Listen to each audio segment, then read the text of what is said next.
गुरुदेव की जय। काल खड़ा सिर ऊपरे तय जागू बिराने मीत, जाका घर है गैल में सोकस सोए निश्चिंत। सदगुरु कहते हैं कि हे माया का मोही मानव, तू सावधान हो जा, तेरे सिर पर काल खड़ा है। काल खड़ा सिर ऊपरे। सदगुरु कहते हैं कि हे मानव, तू सावधान हो जा, तेरे सिर पर काल खड़ा है। जिसका निवास स्थल काल के मार्ग में है, वह निश्चिंत होकर क्यों सो रहा है। जाका घर है गैल में सोकर सोए निश्चिंत। जिसका निवास स्थल काल के मार्ग में है, वह निश्चिंत होकर क्यों सो रहा है। काम अहंकार मन की नाना कल्पनाएं ही काल है, जो मनुष्य के सिर पर सदैव मंडराते रहते हैं। मनुष्य सदैव इन्हीं में डूबा रहता है। हमारी हर समय आध्यात्मिक मृत्यु इन काम तथा कल्पनाओं के द्वारा होती रहती है। हमारा घर काम तथा कल्पनाओं के रास्ते में है। हमारा घर कहाँ है? काम तथा कल्पनाओं के रास्ते में। हमारा घर क्या है? स्वरूप स्थिति। स्वरूप स्थिति अपना घर है। और वहाँ तक पहुँचने के लिए रास्ते में क्या क्या मिलते हैं? अहंकार, काम, अहंकार, अनेक प्रकार के नाना कल्पनाएं, ये रास्ते में मिलते हैं। और जो साधक इन कल्पनाओं को, अहंकार तथा नाना मान्यताओं को धीरे धीरे साफ कर देता है, उनके रास्ते जो है सदैव साफ हो जाते हैं। क्योंकि व्यक्ति जब रास्ता चलता है, अनेक प्रकार के अवघट रास्ते में चलते हैं, तो वहाँ कहीं खाई खंदक मिलता है, कहीं कटीले झाड़ी मिलते हैं। तो धीरे धीरे जो इन रास्ते में मिले हुए खाई खंदक को सीधे सीधे समतल करते चले जाते हैं, कटीली झाड़ियों को साफ करते चले जाते हैं, उसका रास्ता सुसरल हो जाता है। उसी प्रकार साधक का काम है, अपने अंदर जो कामनाएं हैं, अहंकार हैं, नाना कल्पनाएं हैं, उनको धीरे धीरे मिटाने का काम करना, उन्हें धीरे धीरे समाप्त करने का काम करना। तब साधक जो है अपने घर में पहुंच सकता है। यह शरीर काम वासनाओं से वासित है। इसमें वासनाओं तथा कल्पनाओं के उठने की संभावना रहती है। इसलिए जब तक इस शरीर में हैं, इसलिए हम जब तक इस शरीर में हैं सतत सावधान रहें। हम मन तथा वासनाओं पर विजयी हो गए, यह मानकर कभी असावधान न हो। सावधानी हटी की दुर्घटना घटी। मन पर पूर्ण विजय हो जाने पर भी जब तक शरीर है तब तक निरंतर सावधानी की आवश्यकता है। जो साधक अंदर की वासनाओं को उठने नहीं देगा और बाहर के कुसंग से सदैव सावधान रहेगा, उसे ही जीवन में परम शांति की प्राप्ति हो सकती है। कितने लोग होते हैं कि हम तो साधना कर लिए, ध्यान कर लिए, और अनेक प्रकार के प्रमाद में लोग जो है डूब जाते हैं। अहंकार हो जाता है कि हम ज्ञानी हैं, हम विद्वान हैं, हमारे अंदर अब किसी भी प्रकार की कमी नहीं है। लेकिन मन ऐसा है कि कब इसमें विकार आ जाता है और कब जो है साधक को पतन की ओर ले जाता है, उसे खाई में गिरा देता है। इसलिए जो सच्चे साधक होते हैं, वो जब तक शरीर में श्वास है तब तक सावधान रहते हैं। कहा भी गया है कि सती लहर घड़ी एक है, सुर लहर घड़ी चार, और संत लहर घड़ी जीवन तलक मरे विचार विचार। जो साधक होते हैं, संत होते हैं, ज्ञानी पुरुष होते हैं, वो जीवन पर्यंत सदैव अपने मन से सावधान रहते हैं। क्योंकि मन जो है सूक्ष्म है, कब मन में विकार आ जाए और कब पतन की ओर ले जाए, इसका कोई ठिकाना नहीं है। इसलिए सतत सावधान रहने की आवश्यकता है। गुरुदेव जी का सूत्र है, सावधानी ही साधना है। रोज सावधानी की आवश्यकता है, लेकिन मन जो है मनुष्य को कमजोर बना देता है। तो यहाँ गुरुदेव जी बता रहे हैं कि जो साधक अंदर की वासनाओं को उठने नहीं देता है और बाहर के कुसंग से सावधान रहता है, वही अपने जीवन में परम शांति को प्राप्त करता है। श्री राम रहस्य साहिब जी ने कहा है, जो जीव परख विलास में लहे सदा सुख चैन, तिनके त्रास न काल के और कहे को बैन। काल का प्रसिद्ध अर्थ समय एवं मृत्यु तो है ही। सदगुरु कहते हैं कि हे माया मोह में डूबा आदमी, सावधान हो जा, तेरे सिर पर काल मंडरा रहा है। जो काल के रास्ते में हो उसे लापरवाह नहीं होना चाहिए। यहाँ वीराने मित का दो ढंग से अर्थ है। एक अर्थ है कि वीराने का मित पराये का प्रेमी, पराया है माया, जीव उसका मोही हो गया है। और दूसरा अर्थ है, हे मित्र तू अपने आप का पराया हो गया है। यहाँ मित का, वीराने मित का दो अर्थ है। एक अर्थ है माया में यह जीव उलझा हुआ है, माया में आसक्त है, और दूसरा है अपने आप को भूला हुआ है। जैसे कोई अपने गलत आचरण के कारण अपने घर में रहकर भी सबसे उपेक्षित रहने के कारण पराया सा बना रहे, वैसे हम अपने आप में पूर्ण होते हुए भी अपने अज्ञान तथा विषय वासनावश स्वयं से ही उपेक्षित होकर पराये हो गए हैं। हमें अपने आप में जागना चाहिए। सब समय सब कुछ काल के गाल में जा रहा है। यहाँ सब कुछ नश्वर है। इस नश्वर प्राणी पदार्थों में अपना मन आबद्ध नहीं करना चाहिए।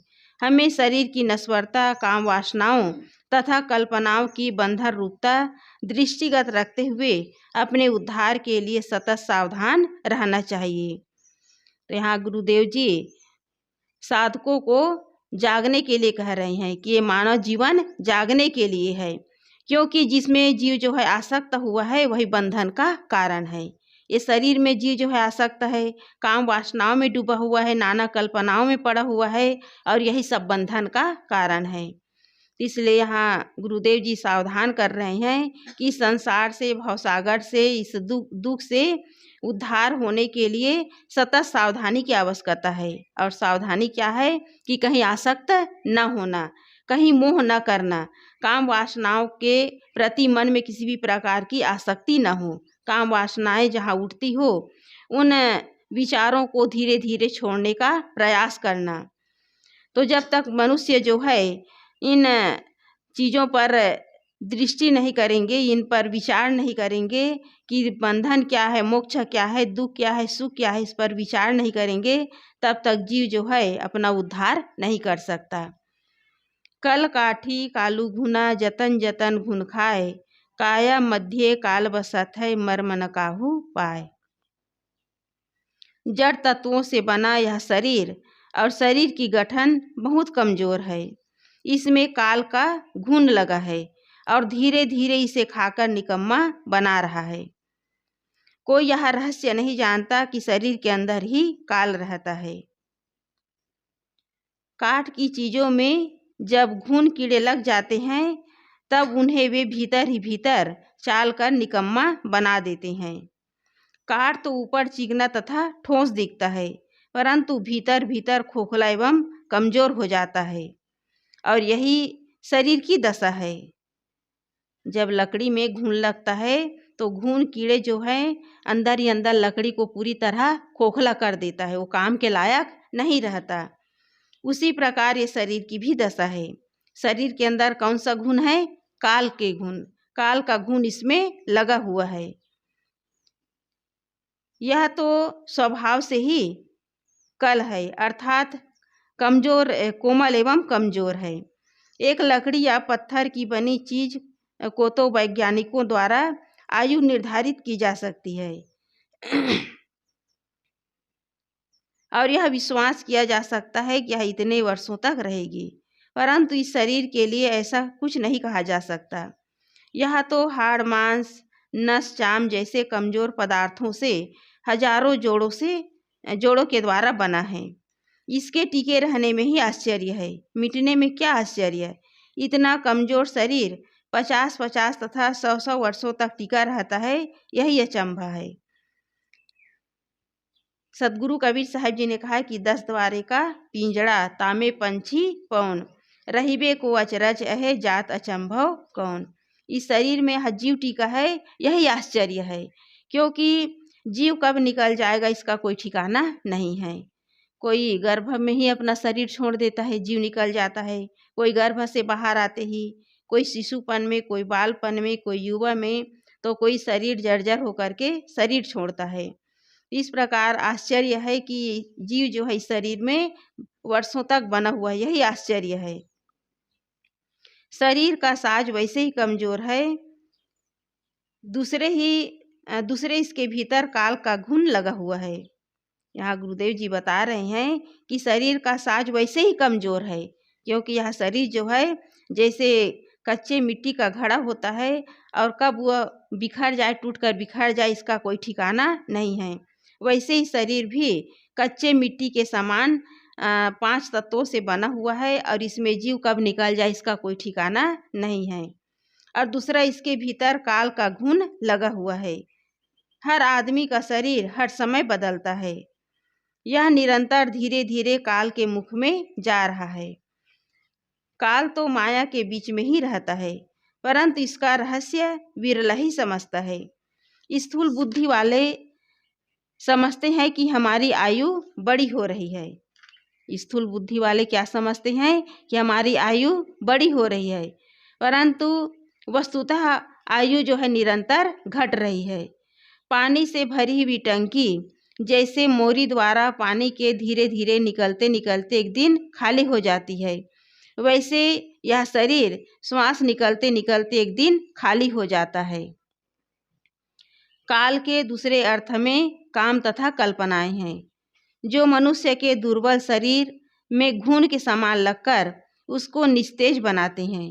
आदमी ऊपर ऊपर चिकना चुपड़ा लगता है, परंतु भीतर वह मलिन वासनाओं का गुलाम होता है।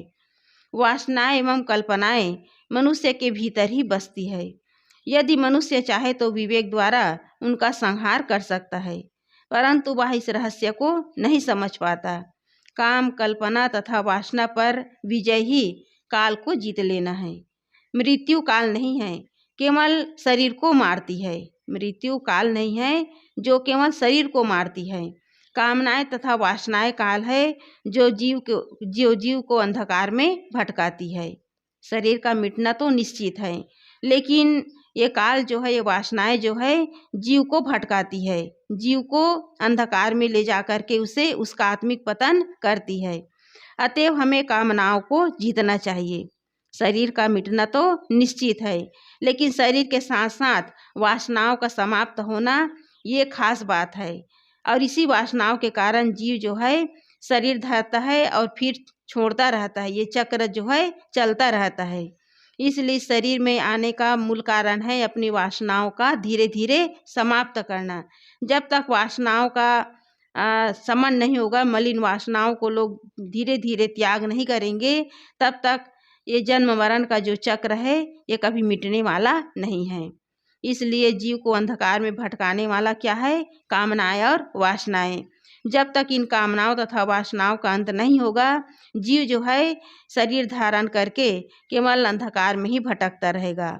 ये वासनाएं, ये कामनाएं ही तो अंधकार है, और प्रकाश क्या है? अपने आत्मा में स्थित होना। इसलिए काम को क्या कहा गया है? कीचड़। काम को कीचड़ कहा गया है, और अपनी आत्मा में स्थित होना यही अमृत पद है। लेकिन जीव जो है निरंतर कामनाओं में पड़कर, सांसारिक इच्छाओं में पड़ कर के अपने जीवन को केवल अंधकार में भटका रहा है। इसलिए जो कामनाओं पर, वासनाओं पर विजय प्राप्त कर लेता है, उसी को आत्मविजयी कहा जाता है। संसार में लड़ाई लड़ने वाले और विजय प्राप्त करने वाले तो लाखों लोग आए और चले गए, बाहरी लड़ाई लड़ करके चले गए, लेकिन जो अपनी कामनाओं पर, वासनाओं पर विजय प्राप्त कर लेता है, वही असली विजयी है, वही असली आत्मविजयी है। इसलिए मुख्य काम है अपने मन की जो मलिनताएं हैं, वासनाएं हैं, उसे धीरे धीरे समाप्त करने का काम करना। और जो मलिन वासनाओं का गुलाम बना रहता है, उसका जीवन जो है अंधकार में बीत जाता है, क्योंकि ये मलिन वासनाओं के कारण मन में अनेक प्रकार के विकार उत्पन्न होते हैं, और इन्हीं विकारों के कारण मनुष्य जो है अंदर से अशांत होता है, उसका मन कभी तृप्त नहीं होता। इस संसार में आता है, लेकिन आकर के भी अपने आप को समझ नहीं पाता। इसलिए ये काल, ये कल्पनाएं, ये वासनाएं जो है मनुष्य को अंदर ही अंदर खोखला बना देता है। वो अपने अंदर की जो वास्तविकता है उसे वो समझ नहीं पाता। तो इसलिए सदगुरु कबीर साहब जी इस साखी में बताए हैं कि जो काल है मनुष्य को अंदर अंदर खोखला बना देता है, उसे अंदर ही अंदर उसके सारे जो विवेक है उसे नष्ट कर देता है।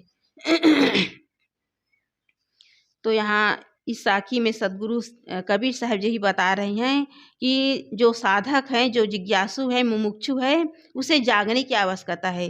जो जग जाता है, अपने आप में सावधान हो जाता है, अपने अंदर जो विकार है उसे धीरे धीरे निकालने का काम करता है, वह अपना जो परम शांति का काम है उसे वो कर लेता है। इसलिए जीवन में यदि हम परम शांति चाहते हैं, जीवन में यदि हम सुख चाहते हैं, तो बाहर के कुसंग और अंदर जो वासनाएं हैं उसे धीरे धीरे समन करना। क्योंकि बाहर जो कुसंग में पड़ जाता है, बाहरी कुसंग में जो पड़ जाता है, उसका जीवन जो है अंधकार में डूब जाता है। क्योंकि बाहर कितने ऐसे लोग हैं जिसका मन तो मलिन है, उसके साथ साथ औरों को भी अपने मलिनताओं में वो घसीट लेता है, दूसरों को भी भटकाने का काम करता है। इसलिए जो विवेकी होता है, जो विचारवान होता है, वो किसी के भटकाव में नहीं आता, किसी के बहकावे में नहीं आता। इसलिए मुख्य काम है कि हम विवेक एवं विचार पूर्वक जीने का प्रयास करें। यदि कोई बाहर हमें भटकाने का, बाहर हमें गलत दिशा में ले जाने का यदि काम करता है, तो हमारा सबसे बड़ा दुश्मन है। इसलिए हम अंदर बाहर सदैव सावधान रहें और अपने अंदर हम विवेक जागृत करें कि हमारा जो कल्याण किसमें है, इस पर हम विचार करें। और जो अपने आप पर विवेक नहीं करता, विचार नहीं करता, केवल बाहर कुसंग में पड़ करके अपने जीवन को समाप्त करता है, अपने जीवन में कुछ कर नहीं पाता, वो गुलाम बन करके जीवन जीता है। इसलिए बाहर लोगों का कुसंग तो है ही, भीतर हमारा मन भी कुसंगों से भरा हुआ है। ये बाहर का विकार भी कुसंग है जो मनुष्य को हर समय चालता रहता है। इसलिए हम अपने बंधन तथा अपने अंदर जो विकार है उसे हम समझने का प्रयास करें, इन बंधनों से अपने आप को छुड़ाने का प्रयास करें, तब जीव का उद्धार होगा। तो इसलिए अंदर जो काम वासना है, शरीर की नश्वरता है और अनेक प्रकार के जो कलह कल्पनाएं हैं, उससे हम बचने का प्रयास करें। क्योंकि सब कुछ छूटेगा, शरीर छूटेगा, प्राणी पदार्थ सब छूटेगा, और इन्हीं में मोह करके, इन्हीं में आसक्त होकर के मनुष्य जो है अपने जो कल्याण का समय उसे खो रहा है, व्यर्थ में गंवा रहा है। तो इसलिए जागने की आवश्यकता है और जाग करके ही हम शरीर की नश्वरता और अनेक प्रकार के जो गलत मान्यताएं हैं उससे हम अपने आप को छुड़ाने का प्रयास करें। और जब तक हम छुड़ाने का प्रयास नहीं करेंगे, तब तक जीव जो है अंधकार में पड़ा भटकता रहेगा। ये माया मोही तो अंधकार है, इसी में जीव पड़ा हुआ अनादिकाल से भटक रहा है, उसे कहीं शांति नहीं मिलती। इसलिए मुख्य काम है अपने आप को इन सब बंधनों से छुड़ाने का काम करना। बोलिए सद्गुरुदेव की जय।